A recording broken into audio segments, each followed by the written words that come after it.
Alors, nous sommes de retour dans Matin Bonheur sur RTI 1 et avec Monsieur Paten Zinsou, on parlait des valeurs familiales et on était sur la religion. Vous avez dit que la famille est venue bien avant la religion. Tout à fait. La religion est venue après l'échec de la famille Mhm. pour restituer en réalité les valeurs familiales perdues.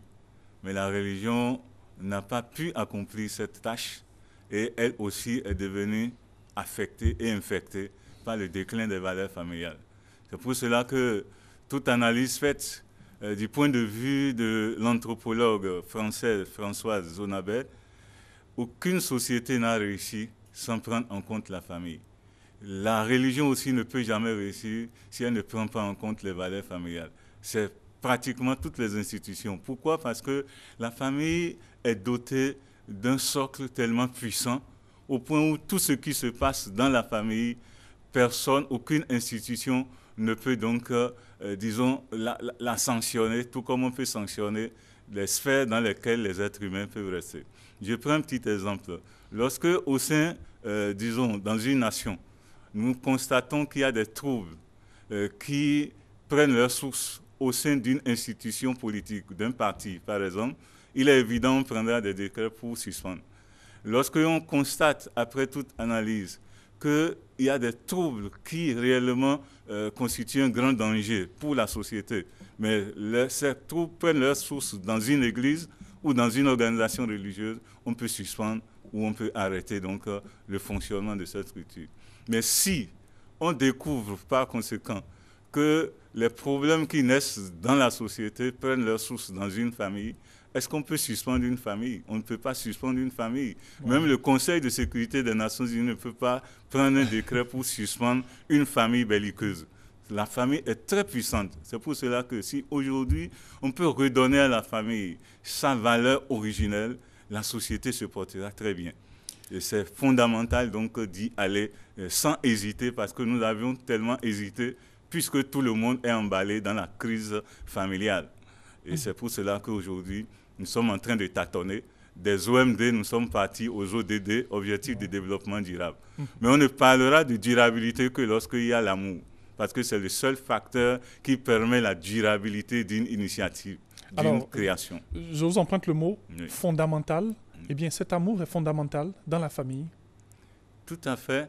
En réalité, comme vous le savez, rien ne fonctionne sans ce qu'on appelle amour. Ça prend les noms différents selon qu'on se trouve dans différentes entreprises. Mais le socle, même la racine, c'est l'amour parce que c'est ce qui est de plus fondamental. Même au niveau du Créateur, le plus fondamental pour lui, la caractéristique fondamentale du Créateur, c'est le cœur. Et c'est du cœur que jaillit l'amour. Ce n'est pas l'argent, ce n'est pas le pouvoir. Dieu n'a pas besoin de ces choses. Ce n'est pas ces choses qui vont donc l'étreindre, ni donc le rendre heureux par rapport à la réponse qu'il attend des enfants, des êtres humains. C'est plutôt l'amour. Et c'est la qualité de l'amour est fondamentale pour bâtir une société forte, pour construire une nation émergente et pour réaliser un monde de paix. C'est pour cela qu'il faut prendre en compte les aspects liés à l'amour au sein de la famille. Aujourd'hui, la seule école où on peut apprendre à aimer, c'est la famille. Vous pouvez avoir aussi des grands doctorats, comme nous l'avions et peut-être bien d'autres, mais ça ne suffit pas pour aimer. Et la preuve est que c'est ceux qui sont, disons, nantis des plus grands diplômes, des plus grands moyens, aussi bien financiers et matériels, que ceux-là qui abusent, disons, inlassablement l'amour. C'est pour cela qu'aujourd'hui, nous devons reprendre cette école qui a été longtemps fermée, c'est-à-dire l'école de l'amour. C'est la famille. Et lorsque nous pourrons donc prendre en compte chaque aspect lié à l'amour au sein de la famille, nous allons résoudre aussi les problèmes qui existent dans la société. Parce que les types d'amour ne sont pas les mêmes. Nous parlons de 4 types d'amour au sein de la famille. Et c'est leur extension qui permet à la société de fonctionner. Je parlais tantôt de l'amour filial, c'est-à-dire l'amour des enfants pour les parents.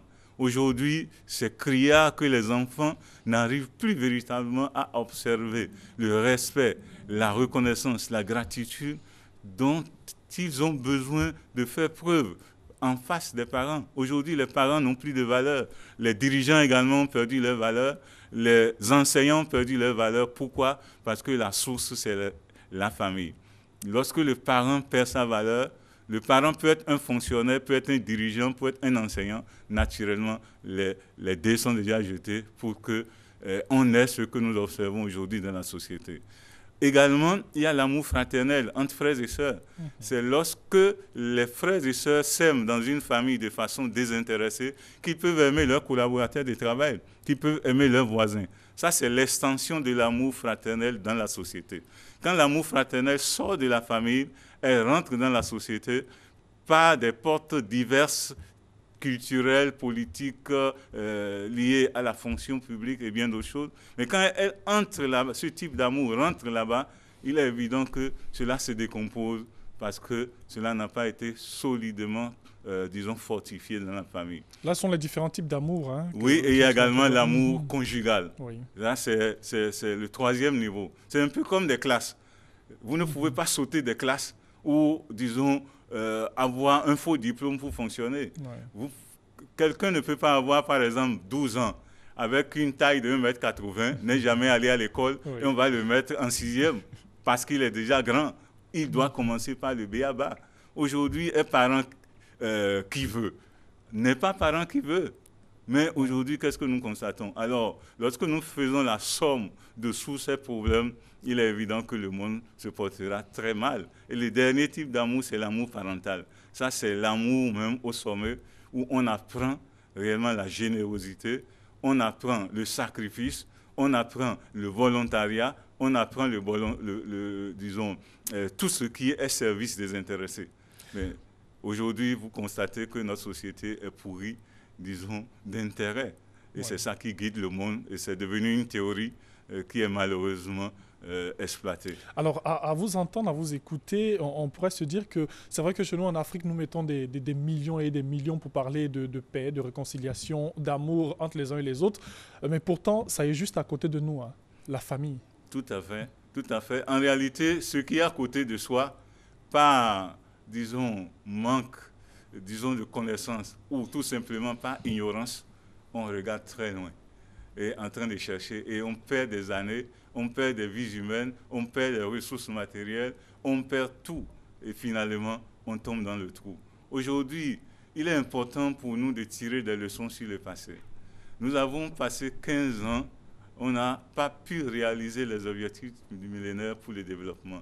Et les analyses sur cette question des OMD portaient exclusivement sur les pays en voie de développement, comme si les pays dits développés avaient déjà donc une solution à leurs problèmes. Alors que c'est de là que jaillit également l'immoralité et bien d'autres problèmes qui viennent encore s'ajouter à la difficulté que rencontrent les pays en voie de développement. C'est pour cela que, en parlant des objectifs du développement durable, il est important de réfléchir sur les facteurs de durabilité, les facteurs d'immuabilité et les facteurs d'unicité.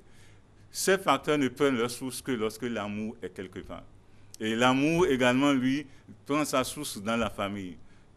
Tout porte à croire que nous avons besoin de recommencer à aimer dans la famille. Nous avons besoin, puisque tout est comportement.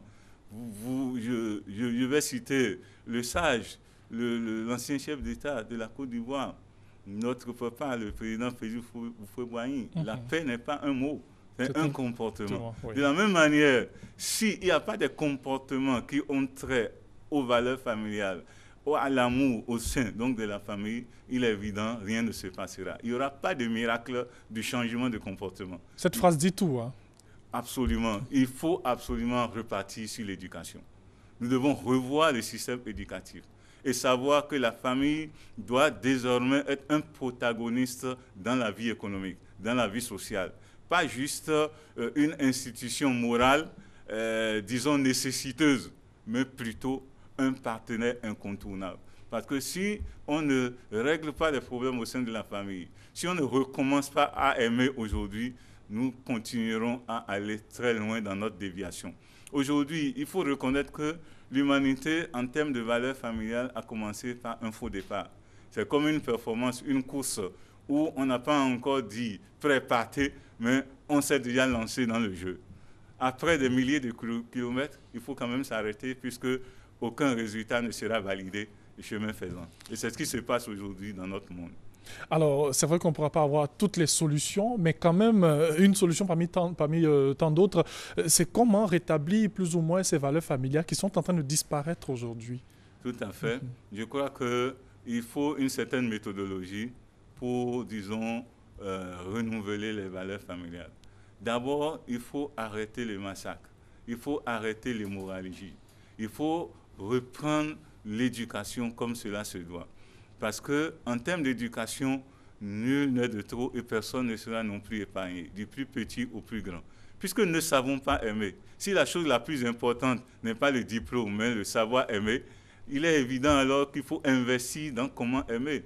Donc je pense que nous avons besoin aujourd'hui, nous ne perdrons pas le temps, de reconsidérer les composantes de l'amour dans une famille, puisque c'est leur extension qui rentre dans la société. Reprendre l'éducation des enfants depuis la maternelle, à leur enseigner comment aimer, les valeurs familiales, le désintéressement, le respect, un certain nombre de comportements qui est légalisé. Et on peut même aller sur des aspects, disons, coercitifs si les adultes, en réalité, ne mènent pas un tel style de vie.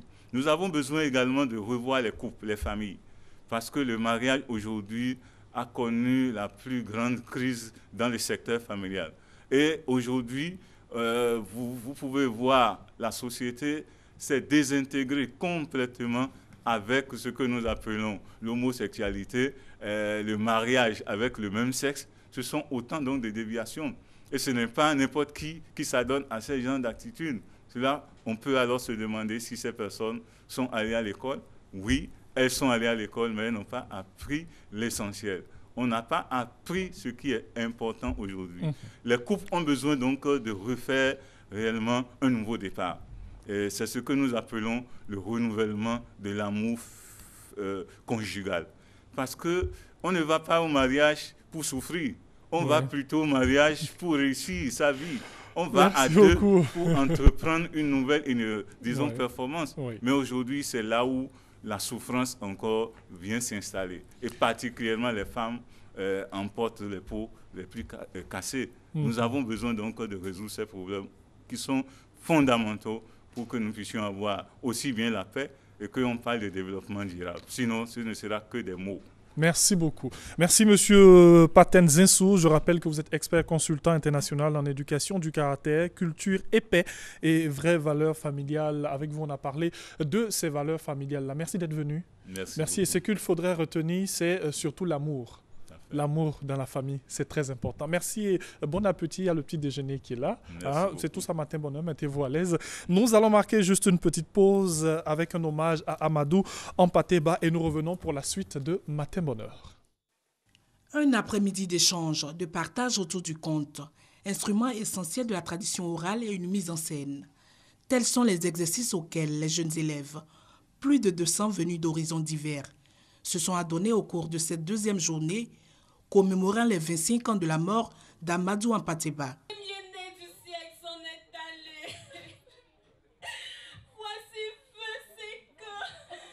Tu te t'es resté avec moi. Tu n'allais pas devenir ce que tu es aujourd'hui.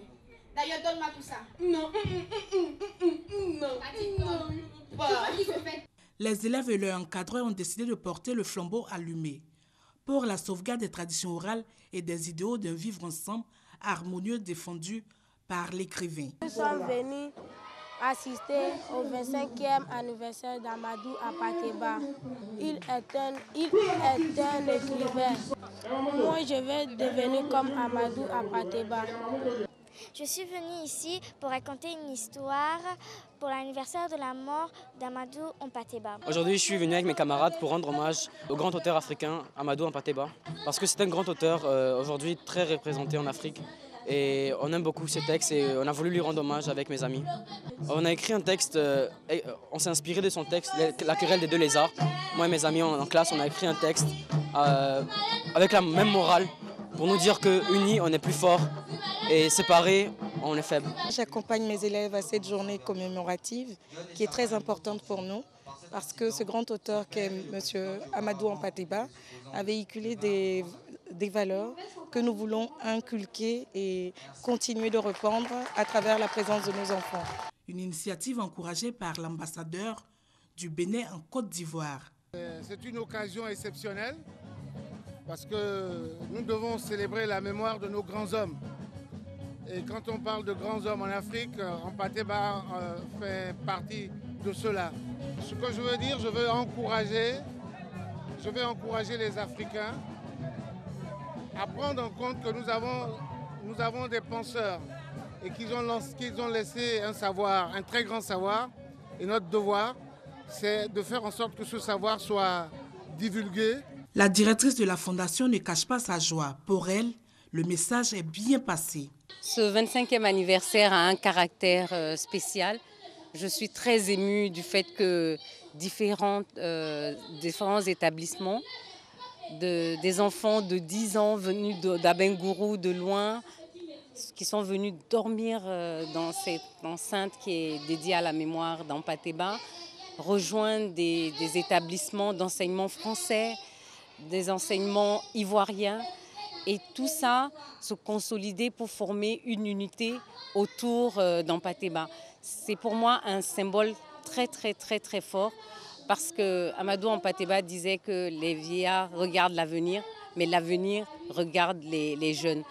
La Fondation Children of Africa et sa bibliothèque mobile, et même des personnalités du monde des sports, comme l'international ivoirien Zokora Didier, dit Maestro, étaient aussi de la fête.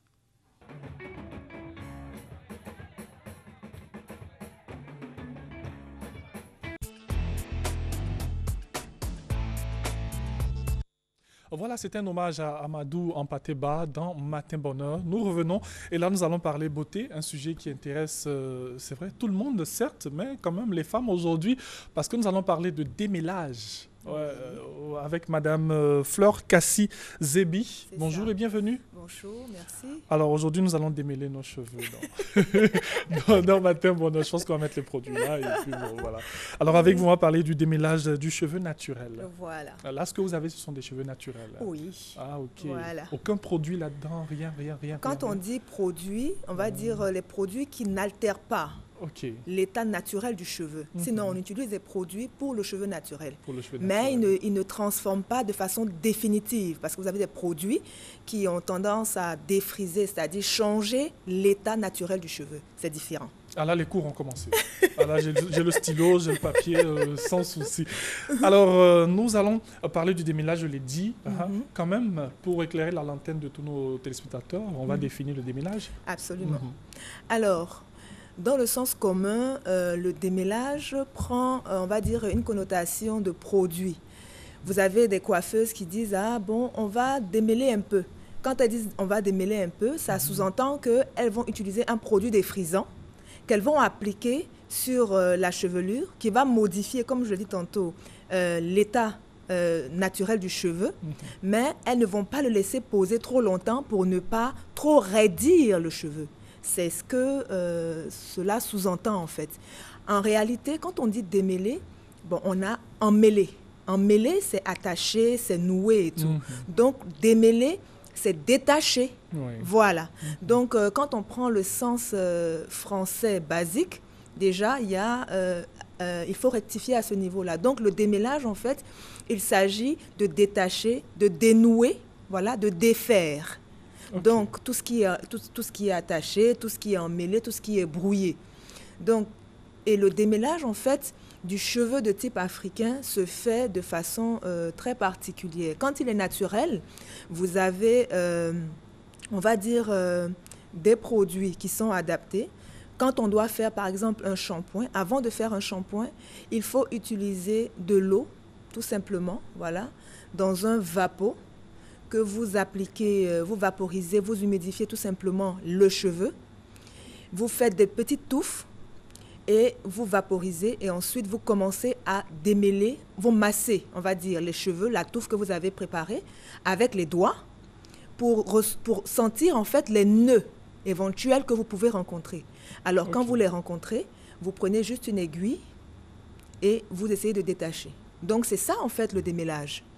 Après cette étape-là, vous pouvez, on va dire... Nous avons déjà les images même qui sont là, hein, le démêlage du cheveu naturel. Voilà, donc vous avez la petite touffe dont je parlais. Oui, ça c'est ce que vous êtes en train de dire là. Voilà, il faut prendre une petite touffe, il faut malaxer avec les doigts. Oui. En fait, c'est une façon de peigner avec les doigts.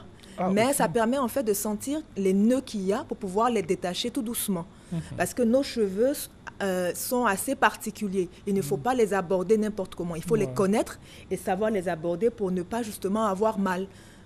Notre cheveu est différent du cheveu défrisé. Alors, on démêle forcément avec un produit?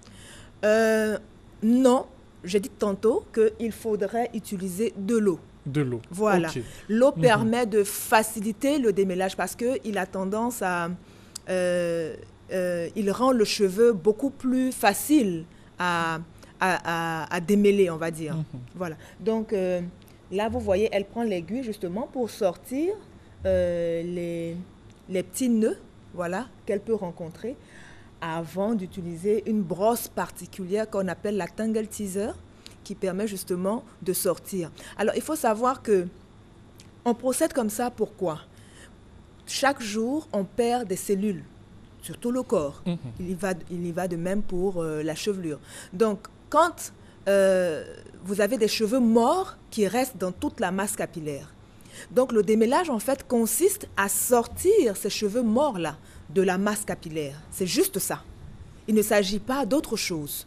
Donc, il faut sortir avec la brosse, après avoir fait ces différentes étapes que j'ai citées.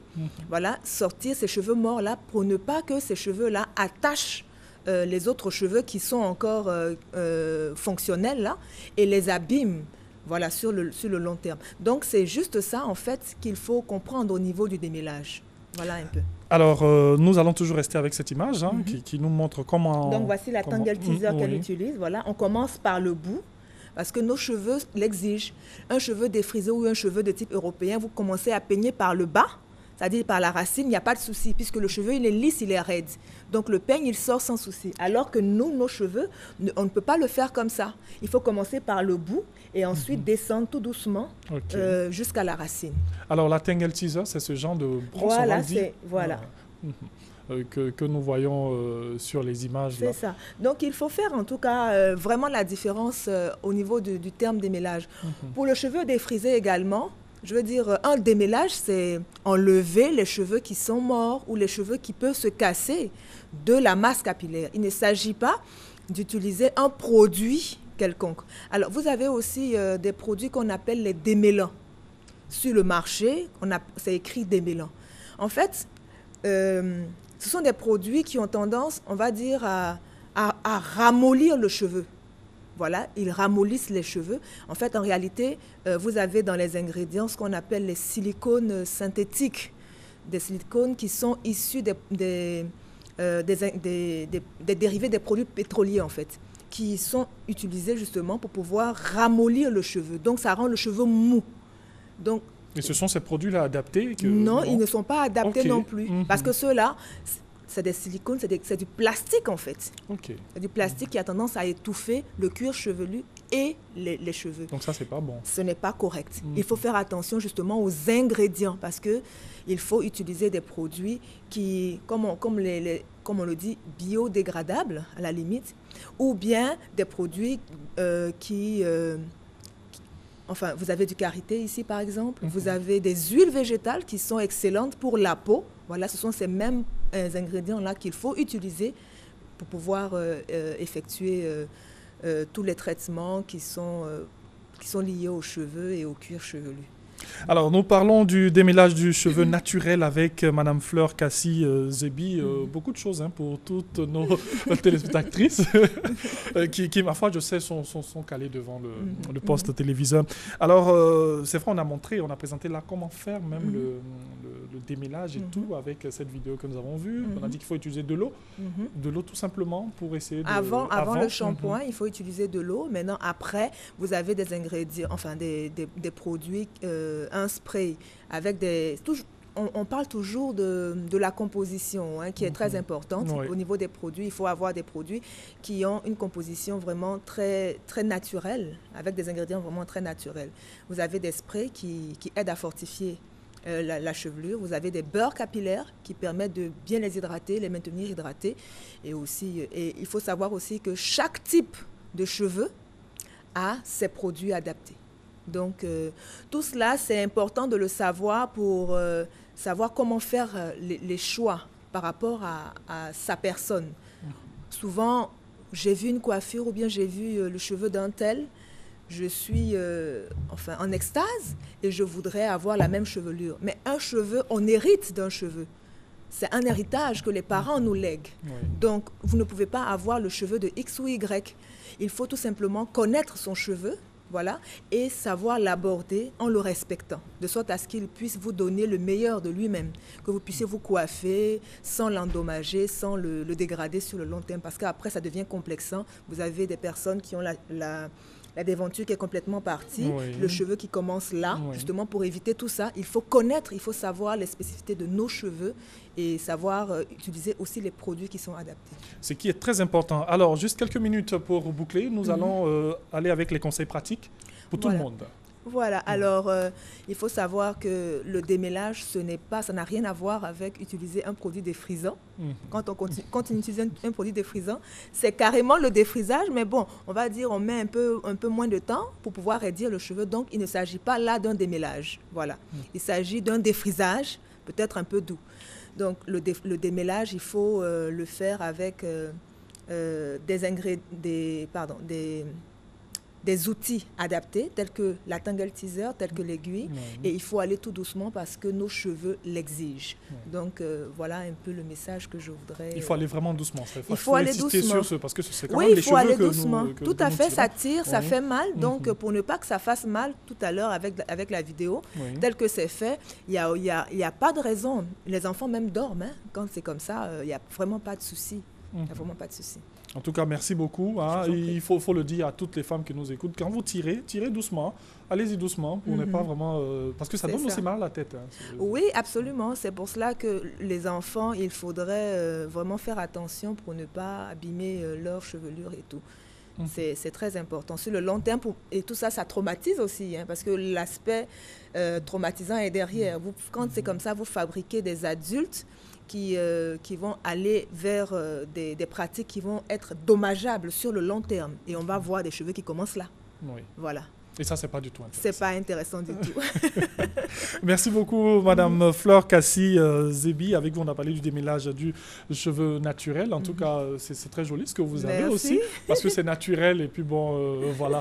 Il y a le petit déjeuner qui est là. Merci. C'est tout ça, Matin Bonheur. Mettez-vous aussi à l'aise. Alors, pour la suite de Matin Bonheur, vous aurez juste une petite pause dans quelques minutes. Et nous allons nous retrouver encore pour parler d'encens, pour parler de la maison, comment bien tenir la maison, parler d'hygiène, tout ça, avec encore une femme et sans oublier nos invités de la DCM. Petite pause, on se retrouve juste après.